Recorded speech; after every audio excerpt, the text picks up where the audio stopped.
Isang napakagandang bahay ang aming natagpuan at talagang kakaiba to sa mga normal na bahay na ating nakikita. Isang kakaibang bahay dahil sa halip na itayo ito ng normal ay itinayo ito ng pabaliktad at makikita nga natin ito sa pagitan ng Gapan at General Toño, Nueva Ecija. Kaya tara, samahan nyo akong silipin kung gaano kaganda ang bahay na tinayo ng pabaliktad o sa mas tinatawag nilang upside down house.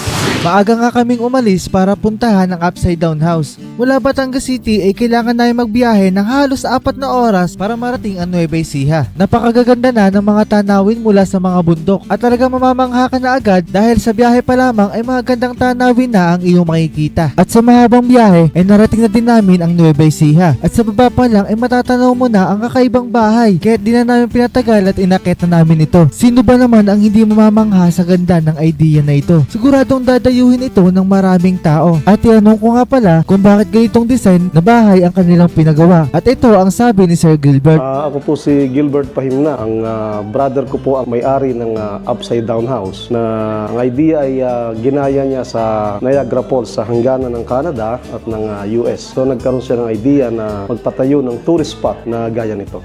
At nung andito na tayo sa upside down house, dito makikita nyo na hindi pa tapos at ginagawa pa ang hagdan nito pataas at ang mga paligid ng bahay na ito. At paglapit namin dito sa mismong bahay ay talaga nakakamangha kasi literal na talaga nakabaliktad ang bahay na ito. At sa harapan naman nito ay hindi pwedeng daanan dahil medyo mataas ang pinto sa unahan. At mula nga pala dito sa harapan ay makikita nyo din ang magandang tanawin dahil mataas ang pwesto ng bahay na ito. Bukod sa kakaibang bahay ay magandang tanawin din ang ating makikita. At ano nga pala mula dito ang isa sa mga kilalang dinarayo ng mga tao ang Minalungaw National Park. At pagpasok natin dito sa loob ay lahat mismo ng gamit ay talagang nakabaligtad. At kung ano ang mga nakikita natin sa normal na bahay ay ganun din sa bahay na ito. Ang pinagkaiba lang talaga niya ay lahat ng gamit na nakikita natin sa baba ay siya yung nasa taas. Literal na lahat talaga ay nakabaligtad. Kumpleto ang mga gamit dito. Magsimula tayo sa kitchen tulad ng ref, kalan, rice cooker at mga iba't ibang klaseng mga baso.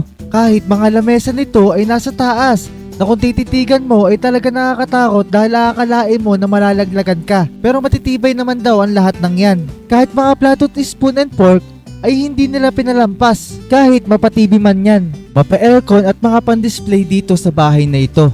At bukod dyan guys ay talagang siling ang ating inaapakan dito. At nasisigurado daw nila na matibay ang bahay na ito dahil sa pagbubuo nito ay purong simento ang ginamit. At pagpapasok naman kayo sa loob ng bahay ay capacity niya ay 10 to 15 person lang. Dahil siling lang ang inaapakan natin. At ito naman ang sala nila na talagang ang sopa ay nakabaligtad. Lahat talaga guys, pati mapaorasan man yan. At bukod dyan guys, lahat ng gamit na andito ay brand new at gumagana pa lahat. At ito mga pan-display nila dito ay nanggaling pa daw sa ibang bansa. Nakakamangha talaga ang bahay na ito dahil sa husay at galing ng engineer si Ron Villar at ang architect na si Archibald Pedroso Agnahi ay naitayo ang kakaibang bahay na ito na pagmamay-ari ni Virgilio Pahimna Jr. At ito naman ang master bedroom nila. Makikita nyo na pati ang mga kama ay nakabaligtad din. Pero huwag kayong mag-alala dahil malabo naman daw yan malaglag dahil matitibay naman daw ang ginamit nila dyan. Kahit itong mga laptop at mga pang-display ay nakabaligtad din.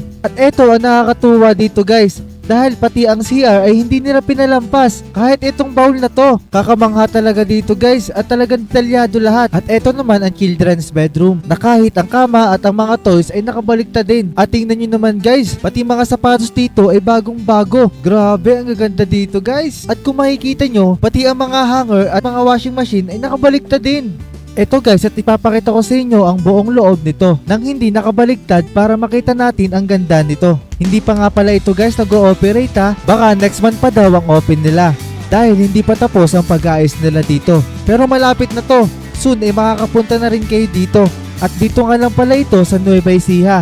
Search nyo lang sa Google Maps ang Upside Down House at ituturo na kayo dito sa napakaganda at kakaibang bahay na to. Isang napakagandang lugar na naman ng ating napuntahan. At talagang nakakamangha makakita ng kakaibang bahay o tinatawag nilang upside down. Kaya't abangan pa ang ating mga susunod na destinasyon. Ay sus!